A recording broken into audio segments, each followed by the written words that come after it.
আমার এখন নিবেদন রবীন্দ্রনাথ ঠাকুরের সুয়রানীর স্বাদ। সুয়রানীর বুঝি মরণকাল এলো, তার প্রাণ হাঁপিয়ে উঠেছে, তার কিছুই ভালো লাগছে না। বদ্যি বড়ি নিয়ে এলে, মধু দিয়ে মেরে বললে খাও, সে ঠেলে ফেলে দিলে। রাজার কাছে খবর গেল, রাজা তাড়াতাড়ি সভা ছেড়ে উঠে এলো।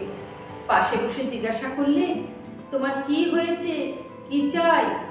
সে গুমড়ে উঠে বললে, তোমরা সবাই যাও, কেবল আমার স্যাঙাতনিকে ডেকে দাও। স্যাঙাতনি এলো। রানী তার হাত ধরে বললে, সই, বসো, কথা আছে। স্যাঙাতনি বললে, প্রকাশ করে বলো। সুয়রানী বললে, আমার 7 মহল বাড়ির একটি ধারে 3টে মহল ছিল দুয়োরানীর, তারপর হলো 2টো, তারপরে হলো 1টা, তারপরে রাজবাড়ি থেকে সে বের হয়ে গেল। তারপরে দুয়োরানীর কথা আমার মনেই রইল না। তারপর একদিন দোলযাত্রা, নাট মন্দিরে যাচ্ছি ময়ূর পঙ্খী চড়ে। আগে লোক, পিছে লস্কর, ডাইনে বাজে বাঁশি, বায়ে বাজে মৃদঙ্গ। এমন সময় পথের পাশে নদীর ধারে ঘাটের উপরটিতে দেখি একটি কুঁড়ে ঘর, চাপা গাছের ছায়ায়। বেড়াবে অপরাজিতার ফুল ফুটেছে, দুয়ারের সামনে চালের গুঁড়ো দিয়ে শঙ্খচক্রের আলপনা। আমার ছত্রধারিণীকে শুধলেন, আহা, ঘরখানি কার? সে বললে, দুয়োরানীর। তারপর ঘরে ফিরে এসে সন্ধ্যার সময় বসে আছি, মুখে কথা নেই। রাজা এসে বললে, তোমার কি হয়েছে, কি চাই? আমি বললেন, এই ঘরে আমি থাকবো না। রাজা বললে, তোমায় আমি কোঠা বাড়ি বানিয়ে দেবো, গজদন্তের দেওয়াল দিয়ে। শঙ্খের গুঁড়ে মেঝেটি হবে দুধের ফেনার মতো সাদা, আর মুক্তোর ঝিনুক দিয়ে তার কিনারে এঁকে দেবো পদ্মের মালা।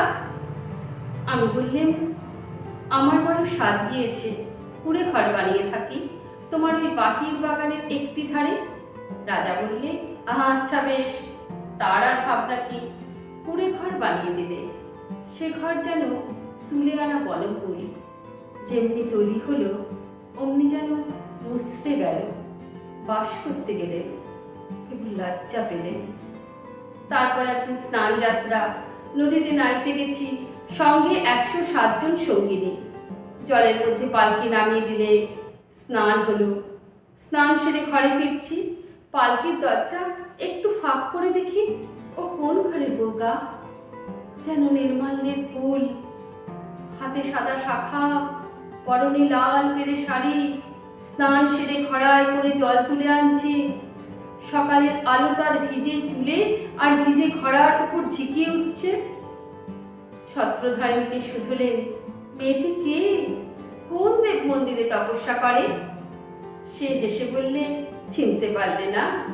ওই তো দুয়োরানী। তারপর ঘরে ফিরে একলা বসে আছি, মুখে কথা নেই। রাজা এসে বললে, তোমার কি হয়েছে, কি চাই? আমি বললেন, আমার বড় স্বাদ, রোজ সকালে নদীতে নেয়ে মাটির ঘড়ায় জল তুলে আনবো, বকুলতলার রাস্তা দিয়ে। রাজা বললে, আচ্ছা বেশ, তার আর ভাবনা কি। রাস্তায় রাস্তায় পাহারা বসলো, লোকজন গেল সরে। সাদা শাখা পরলেন আর লাল পেরে শাড়ি, নদীতে স্নান সেরে খড়ায় করে জল তুলে আনলেন। দুয়ারের কাছে এসে মনের দুঃখে খড়া আছড়ে ভাঙলেন। যা ভেবেছিলেন তা হলো না, শুধু লজ্জা পেলেন। তারপর সেদিন রাজযাত্রা, মধুবনে জ্যোৎস্নারাতে তাঁবু পড়ল, সমস্ত রাত নাচ হলো, গান হলো। পরদিন সকালে হাতির উপর হাওদা চলল। পর্দার আড়ালে বসে ঘরে ফিরছি, এমন সময় দেখি বনের পথ দিয়ে কে চলেছে। তার নবীন বয়স, চূড়ায় তার বনফুলের মালা, হাতে তার ডালি, তাতে শালুক ফুল, তাতে বনের ফল, তাতে ক্ষেতের শাক। ছত্রধারিণীকে শুধলেন, কোন ভাগ্যবতীর ছেলে পথ আলো করেছে? সে বললে, জানো না, ওই তো দুয়োরানীর ছেলে, ওর মায়ের জন্য নিয়ে চলেছে শালুক ফুল, বনের ফল, ক্ষেতের শাক। তারপর ঘরে ফিরে এসে একলা বসে আছি, মুখে কথা নেই। রাজা এসে বললে, তোমার কি হয়েছে, কি চাই?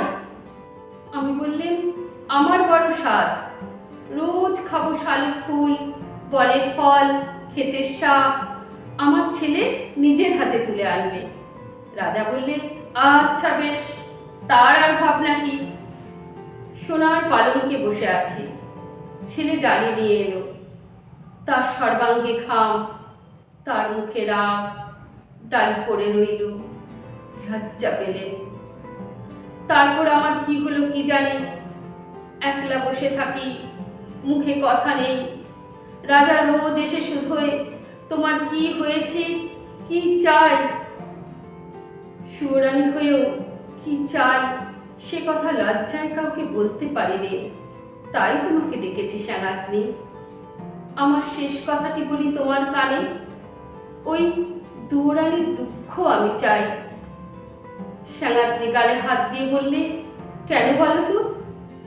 সুয়োরানী বললে, ওর ওই বাঁশের বাঁশিতে সুর বাজিল, আর আমার সোনার বাঁশি কেবল বয়েই বেড়ালেন, আগলে বেড়ালেন, বাজাতে পারলেন না।